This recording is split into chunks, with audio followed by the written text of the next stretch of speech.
Bonjour. On va parler des halachot, la construction de la souka.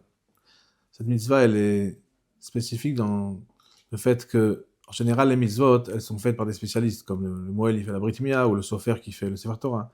Et là, chacun construit sa souka lui-même. C'est pour ça qu'il y avait un minag, qui ramène le Kaf HaChaim, que les Talmidei Chachamim, ils tournaient entre les soukot des gens pour voir si les soukot, elles sont kshérot. D'un autre côté, c'est un grand zchut, c'est un grand mérite de construire soi-même sa souka, comme c'est marqué dans le Zohar. Celui qui fait sa souka, Kadosh Baruch Hu, il vient et il le recouvre dans le monde futur, il le protège des anges, Malaché Chabala, les mauvais anges. Kadnaf, quand il sort de ce monde, il va dans l'autre monde. Hachem, il le protège avec la souka qu'il a construit lui-même. Et c'est marqué qu'avec la transpiration de l'effort dans la construction de la souka, ça, c'est mechaper des averot. Donc, chacun, il a la mitzvah de le faire lui-même, de participer en tout cas. Mais il y a souvent beaucoup de questions. Donc, on va essayer de dire quelques klalim. Il y a la première notion, ce qu'on appelle l'avoud. L'avoud, ça veut dire attaché. C'est-à-dire qu'il y a un halakha le Moshe Messinai qui mène Moshe Rabbeinu, que quand il y a un trou de moins de 3 tfachim, c'est-à-dire moins de 24 cm, c'est comme s'il était bouché. Donc, par exemple, grâce à ça, on peut gagner que quoi? Si quelqu'un, par exemple, il fait la souka dans son balcon, et dans le balcon, c'est un grillage. Les grillages, c'est des poteaux comme ça qui font moins, il y a de l'air entre chaque poteau, moins de 24 cm. C'est comme si le mur il était fermé, parce qu'on dit lavoud. Un autre exemple, le srach, il faut qu'il arrive jusqu'au mur de la souka. Si le srach, il arrive pas jusqu'au mur de la souka, mais il est loin, éloigné des murs, moins de 24 cm, c'est comme s'il arrivait jusqu'au bout. Une autre notion, à la Moshe Messinai, qui s'appelle goudasik. Goudasik, ça veut dire comme si on tire vers le haut d'une façon virtuelle, de manière virtuelle. C'est-à-dire que les murs d'Asuka, ils doivent arriver normalement jusqu'en haut. Mais puisqu'on dit goudasik, donc puisqu'il suffit que les murs ils fassent 10 tfachim, c'est-à-dire 80 cm, et après, même qu'en haut, c'est vide, mais on tient goudasik, ça veut dire qu'on fait comme si c'est virtuel, que ça monte, c'était bouché jusqu'en haut et c'est caché à 100%. Troisième notion qu'il faut connaître, c'est dofenakuma. Dofenakuma, ça veut dire que on fait comme si, et c'est comme ça le dit, que le mur de la souka, il peut être en forme de L, en forme de resh. Ça veut dire il peut continuer en tant que toit. Ça veut dire que si par exemple, au-dessus de nous, il y a un balcon, on fait une souka, au-dessus de nous, il y a un balcon.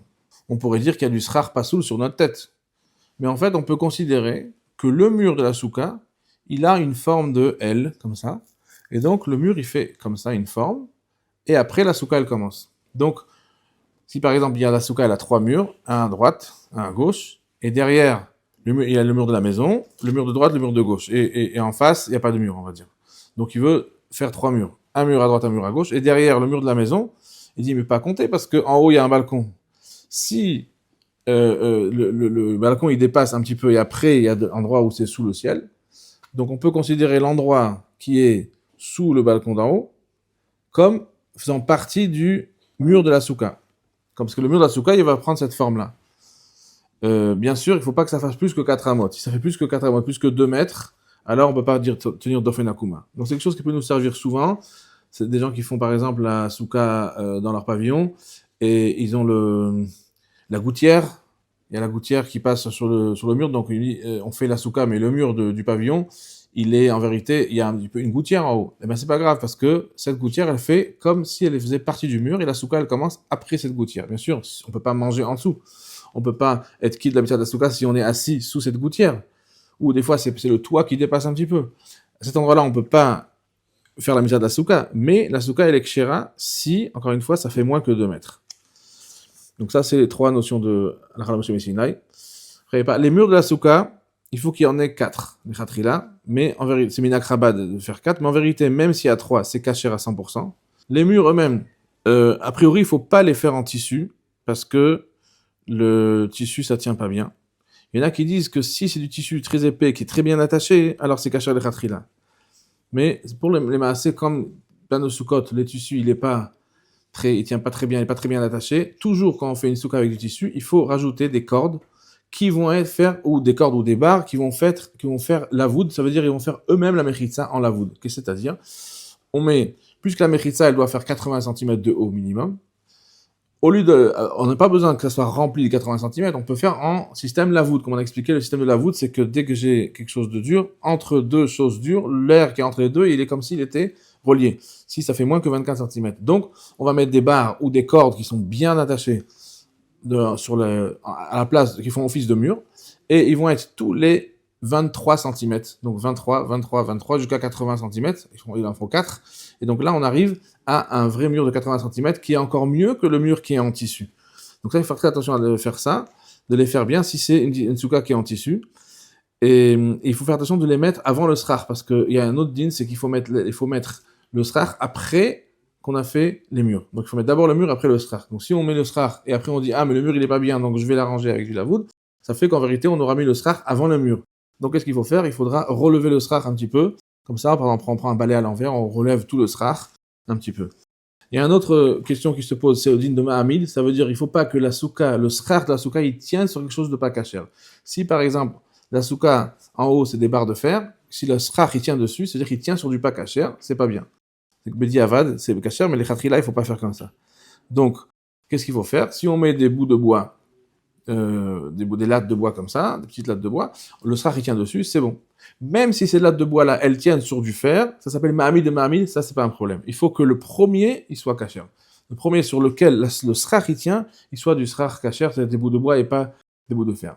Une autre question qui se pose souvent, c'est les canis qu'on achète au roi Merlin, des choses comme ça. Alors, s'ils sont avec du fer, alors, on va dire comme ça. S'ils sont avec du coton, du fil en coton, c'est kasher. Il n'y a pas de problème, là. Le mieux, c'est sûr ceux qui sont avec un kasher et tout. Mais sinon, ceux qui sont avec des fils de coton, c'est kasher. Je n'ai pas le temps d'expliquer maintenant. Mais si c'est avec des fils de fer, alors c'est un problème parce que ça veut dire que ça tient grâce au fer, c'est Mahamid grâce au fer. Donc, la solution, ça serait ou de mettre du srar kasher dessus, par exemple des branches ou des bouts de bois dessus qui sont kasher les srar, donc ça tient plus grâce au bout de fer, mais ça tient grâce au bout de bois, ou bien de les attacher avec du loulav, des fils qui sont kasher eux-mêmes pour le srar, et donc ça pourrait être kasher. Alors, qu'est-ce qu'on fait avec le srar après? En vérité, dans la halakha, on n'est pas obligé de le mettre à gniza, pas du tout. Ce que on doit faire, c'est de le jeter dans un endroit qui est mechoubad, ça veut dire de le jeter dans un endroit où on ne va pas marcher dessus. Donc, a priori, dans les poubelles, aujourd'hui, qu'il y a les poubelles marron, où on met toute la verdure, on peut mettre le srar là-bas, ou bien les mettre quelque part où les gens, ils vont pas les piétiner, ils vont pas être mes Chag Sameach à tout le monde, et beaucoup de bonnes nouvelles.